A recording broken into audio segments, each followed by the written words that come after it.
I wanted to start by asking you about Star Trek and how you got involved with that series. I told you about John D.F. Black and how, as a writer, I knew him as one of my peers, and so I cultivated a friendship with him to the extent that I could.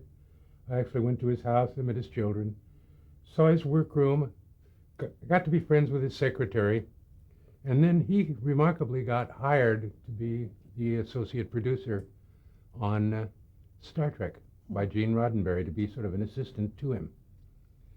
So when Gene was looking for writers for the show and was asking about people, John mentioned me and then called me to tell me that he had just done 15 minutes on me with Gene Roddenberry and that I should expect a call, which I did.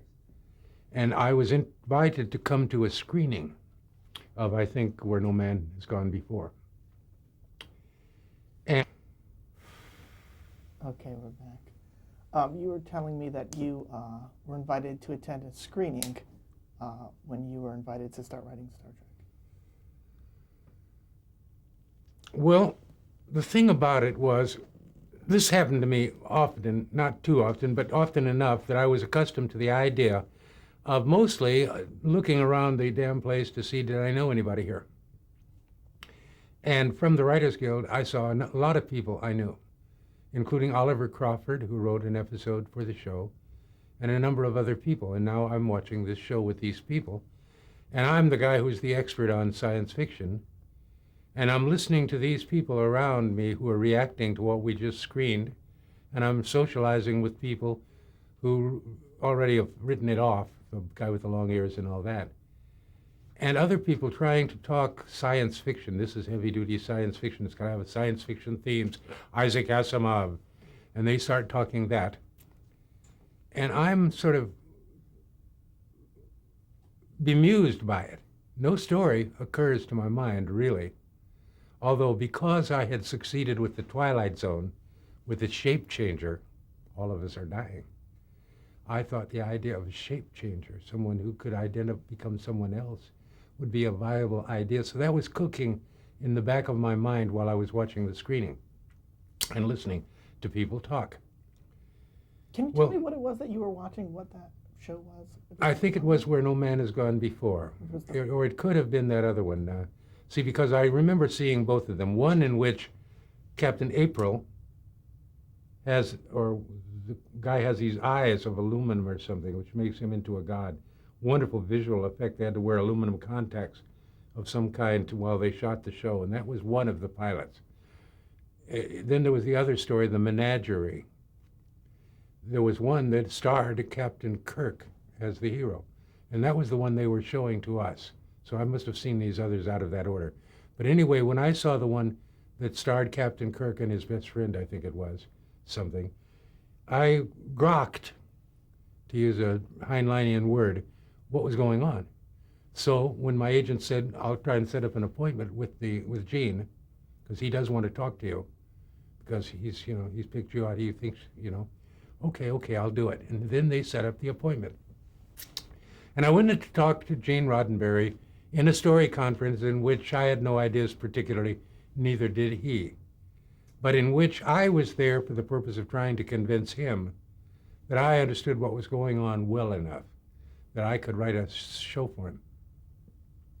Well, the thing is that before he thought of doing this show, there were a series of novels written for the science fiction magazines by a heavyweight science fiction writer named Edmund Hamilton.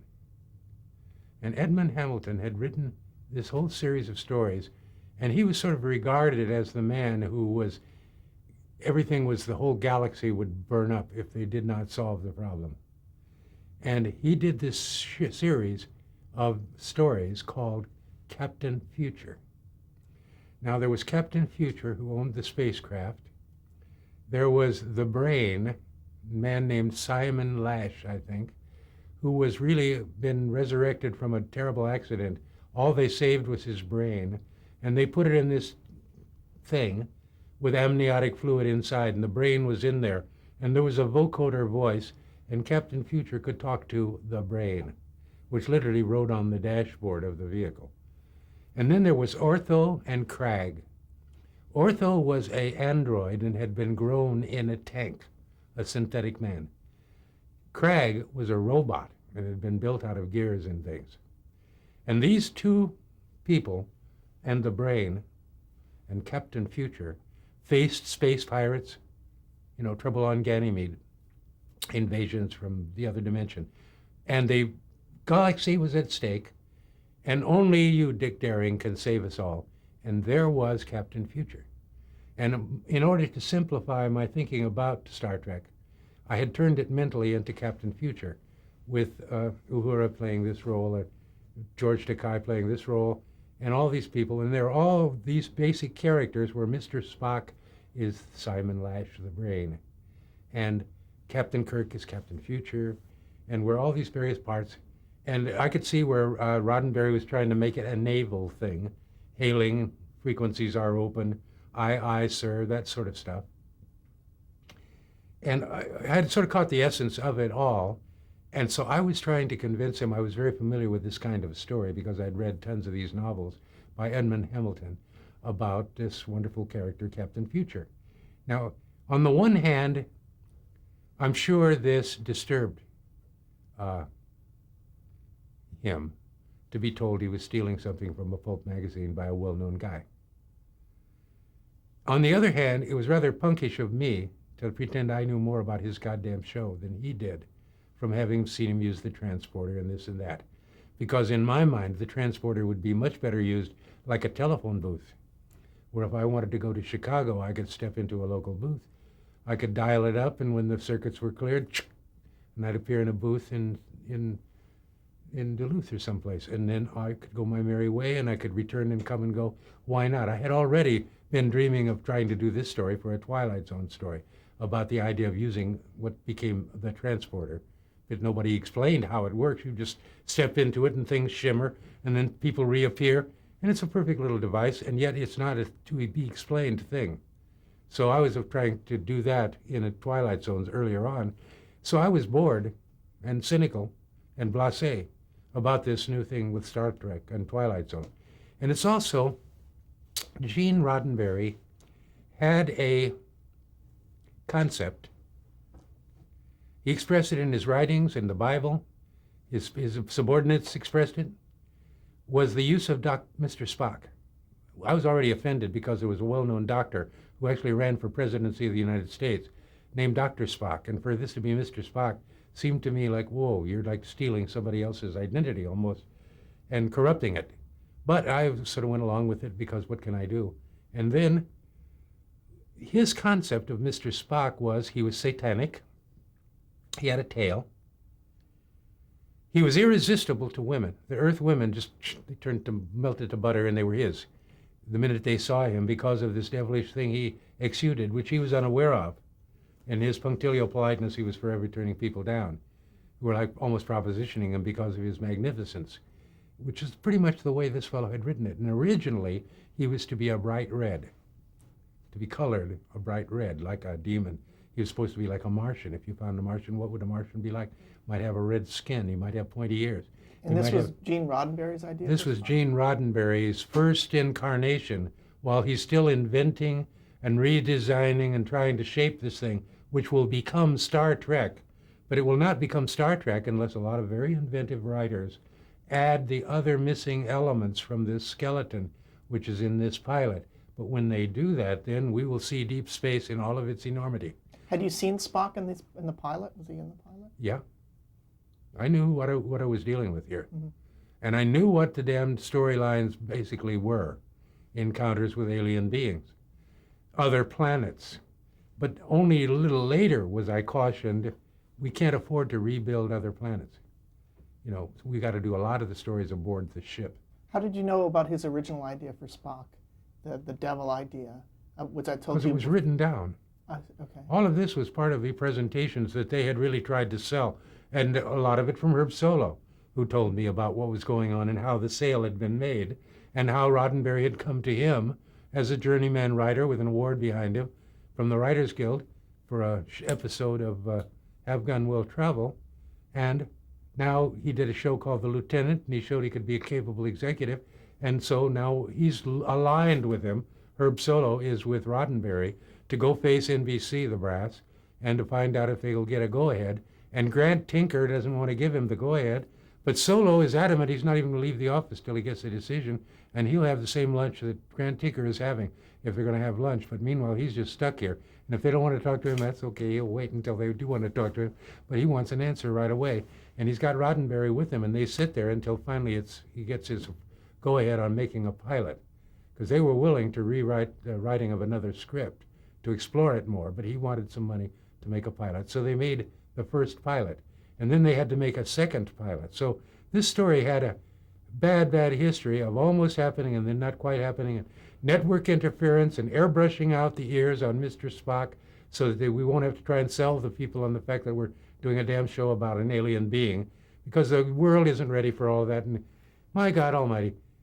And poor Roddenberry was dealing with all this the best he could, and doing something that would be very difficult for me to do, which would be to be accepting a large sum of money to be responsible for it, with which I would buy this and that and this writer and that thing. I would think a lot twice about that, because if I got the wrong guy, I could really blow the dough. And I just don't want that decision. I'd like somebody else to be the producer. Let me try and talk him into what to do.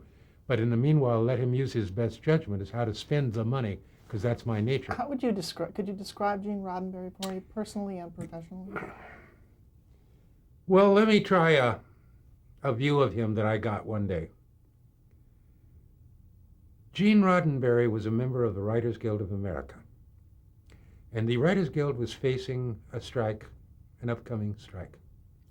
And a lot of us gathered at the Writers Guild, and I ended up being a chairman of the strike committee. And I had to listen to what the board told me. But basically, I was in charge of the troops and all the picketing, and who would be in charge of what and when they would be doing what. And I would be in control of the membership as a willing adjunct to this upcoming strike. And so I was present in the boardroom when the board of directors and a number of other people, various committee men, would gather together to discuss what they thought needed to be done. And then in come Gene Roddenberry. Been prepared for, he was expected, he was on the agenda. But there was Gene, and there was me watching this go down. And what it was this.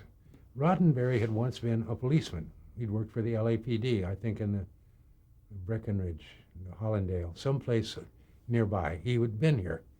And he had brought that with him, so he was like a remarkable person, a science fiction, a television writer who had been a policeman.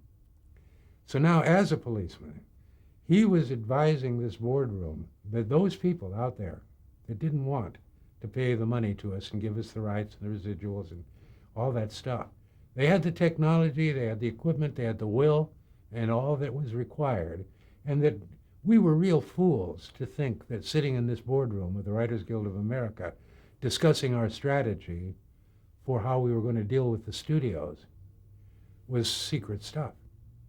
There could be bugs planted in this room. They have them. He described them. This could be happening. This could be happening.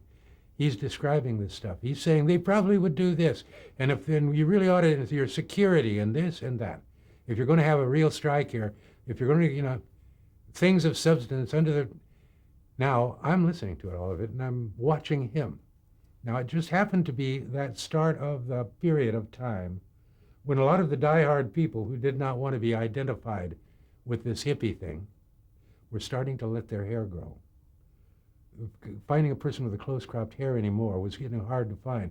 People were getting shaggier, almost in defense against all the younger people and the radicals that were letting their hair grow. So Roddenberry, who has a good growth of hair, was starting to let his hair grow. And he had a lot of hair, like Bruce Valanche has a lot of hair. Makes him almost a comical person, although he is not a comical person, although he writes comedy. But this thing makes a thing out of him, a Cupid doll of some kind. Well, Roddenberry was doing the same thing with his hair, and his hair was growing down to about this length. And he was also putting on a little weight because he was being successful at the show.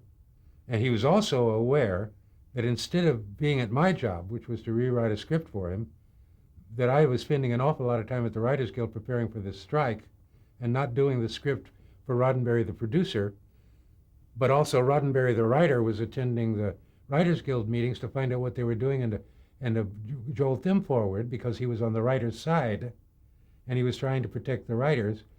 But now here he was, kind of an overgrown, starting to get a little plump, a little bit too much hair for what he was doing, and a kind of an annoyance at it. It wasn't right for him, and he knew it. And he's trying to talk these people into taking all of this stuff very seriously and hardening the target. So I can remember that Roddenberry. I can remember the Roddenberry that I had story conferences with, in which I really wanted him to get it clear. That if he would just give me a hint what he was talking about, I've been there. I understand that. I can do that. And because in a lot of what this game is, writing, rewriting, it's a mine is bigger than yours thing. It is, no, I won't do it just because you say so. Explain to me why you think that I should do that. No, I think that's a dumb idea. Are you calling my ideas dumb? Are you telling me that I'm dumb? No, I'm not telling you that you're dumb, but I'm saying that you've got to hold it, trying to keep the peace while the tempers flare thing. And with the resultant, with the hoped for outcome, that this collaborative ping pong will result in an idea that suddenly both of you can grab it. And you may not like each other anymore, but now you know that what you got here is true gold. And it's not what you started with and not what I started with. But anyway, I know how to do that. Story conference. Did Roddenberry have a lot of control over the show? Yes, he rewrote everything. He was a compulsive rewriter. He must have been a good typist. Every script that he got, he sat late in his office. Sometimes he'd have a visitor or two. You could see them through the dim light because the window shades weren't pulled in these big office buildings. And sometimes there'd be people in these rooms and you'd see things through the windows late at night if you were leaving the studio. But there he would be, mostly alone, typing and retyping. And he wrote my thing. He changed an awful lot of things I had. He made things clumsy that weren't clumsy before. In my opinion... What was an example of that? The beginning of the show, I wanted it to where Captain Kirk and Mr. Scotty, Mr. Bones, not Scotty, but the doctor. Mm-hmm. What's his name? I can't think of it for a moment. McCoy? Yeah, Dr. McCoy. Okay, I wanted McCoy and he talking about beaming down to the planet. They're in circuit around it. He says to McCoy, well, you can do this all you want to, but I can't believe that there's a beam tight enough, that there's not some scatter, and I don't like the idea of molecules of myself floating all over the galaxy, So you can talk about it's like, come on, Bones, you got to do it. Come on, into the transport, it's beam, boom, now they go down to the planet and the story begins. Now, he didn't want to do that. He wanted to start it with, he wanted to plant the salt thing. I didn't think it needed it. He wanted the yeoman, Janice Rand, to bring him this tray of something like celery and a salt shaker so that we would see that this thing was a salt shaker, so that later on when the beast would want the salt, it would recognize it. And then he would eat his little thing on the bridge here, and his yeoman, which they finally got rid of her because she wasn't really doing anything in the show, and he eats this, and he talks about how in the hold, as part of the shipment that they're carrying, is this load of chili peppers that were grown specially and ordered for this planet, etc. And he's delivering these. And he's doing a whole thing about chili peppers and eating this thing.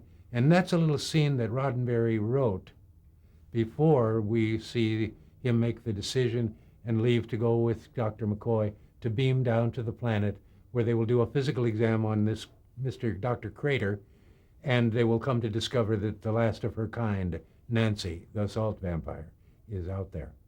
And that this doctor and the vampire have something going between them, and poor Captain Kirk is there to discover what's going on. And in the course of this, I wrote an immortal line. You'll recognize it the minute I say it. I am the first man who wrote the wonderful line, "He's dead, Jim." I am the man. Really. I remember writing this down when we're checking this crewman named Darnell, a painter friend of mine who did a portrait of my wife. But I put him in here and I named this crewman Darnell. And Darnell was wearing a red uniform. And it became a joke that if you beamed down with a party of workmen and you were wearing a red uniform, you were the expendable one who was going to be killed, since your part was a very small one. It's like a tradition on the show. And the show developed a mythos of its own about things having to do with gimmicks that didn't work, like the salt. They designed some special salt shakers that would be really, really exotic. But they were so exotic, they decided to use the salt shakers for medical tools. That they were so ornamental that they just looked right, that to be used to press against somebody, to heal somebody of his wounds, or to take a reading on him, or to do what the hell with this thing. But not, so they learned. And in fact, they had a joke about the prop man, his name Finnegan, at MGM, or I mean at Desilu. And they would call these special props and devices Finnegans. It's like, we need a Finnegan for this, because we have to do this, so we'll need a Finnegan. Now, how are we going to? We need to have access door to the warp core. How are we going to do that? Some writer dreamed up something having to do with the core of the damn warp system. So now, where's the warp in this goddamn device? How are we going to do this? We need a Finnegan. It became a joke. And the salt vampire they made was done by a noted artist named Anyway, some Oriental guy whose name I cannot pronounce at the moment. I don't think I've read it, is the problem. I've heard it. But anyway, he designed this salt vampire with the teeth thing, and they had to find a very small actress to fit into the suit so that they could do the scene with the salt vampire. And it was so pathetically and wonderful. But there's another example of me and Gene. I wanted the salt vampire, and I wrote it in my original script. I wanted to look like a war victim. Tattered gray clothing, gray skin, deep dark circles under the eyes, pallid, frail, doomed looking. And that's what I wanted the last of her kind to look like, that she would appear to be a human person, but that she did have this need for salt, and that she had a means of accessing the salt. And I wanted that. And Roddenberry said no. He went a wrong way with him completely. No, I do not want that. That's the wrong image, And when the suit came up with this thing with the tentacles, yeah, he was happy with that, but not with the idea of choosing a really wasted, sick girl, dressing her like a poor victim, and hope that she was able to say the lines that would be necessary for the vampire to say, as it pretended to be various people. Most of the time, it wasn't that person. It only appeared to be that person a couple of brief scenes, so I thought that they could be very flexible in trying to cast this for this quality of desolation, that when this one dies, that's the last of them, and that's sad. Why was it important that it was the last of its kind? I read about the buffalo.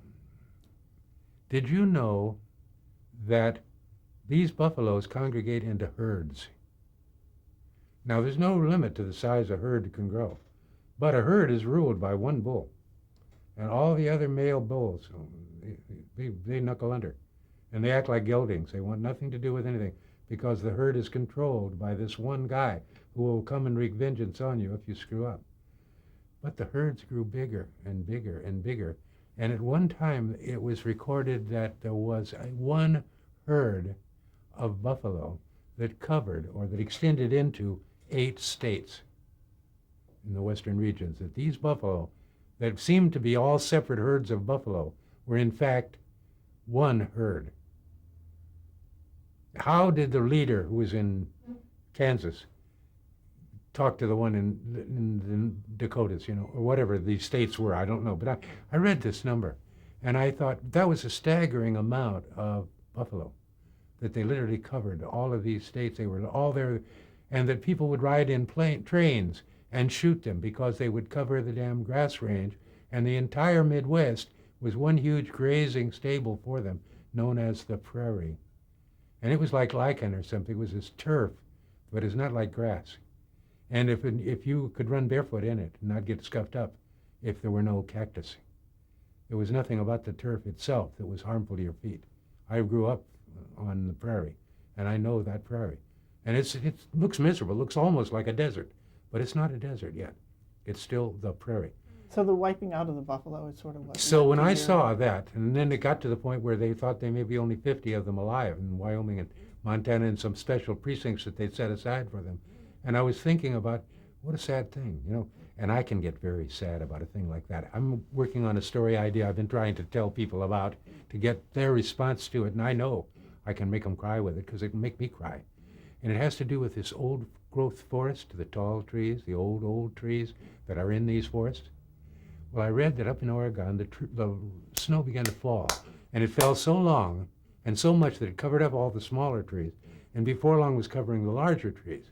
Now, the forest rangers came and got people from the forest and said, you got to get out of here because it's closed down because it's piling up in the snow, God knows what.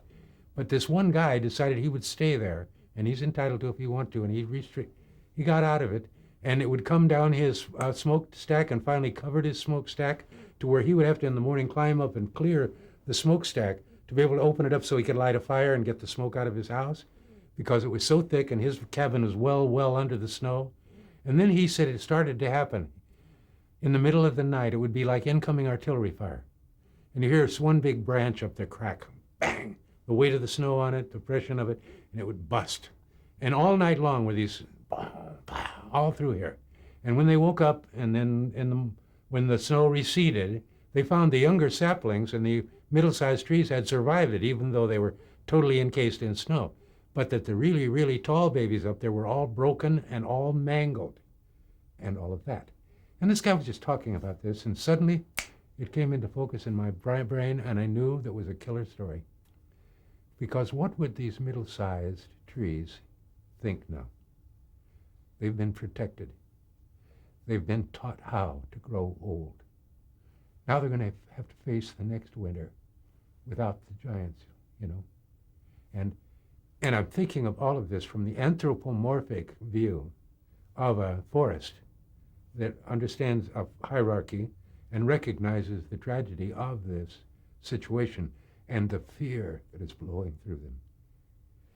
Kills me, breaks me right up. Okay, now, because I can do that to myself with just the thought of forest dying and my ability and my ability with words and images to make the reader come to that state of mind to where he's willing to see it too and knock him right out with it. That's where the art is. That's what it is that I've been trying to do all of my life with everything I've ever written, is first of all to show that I'm good at what I do.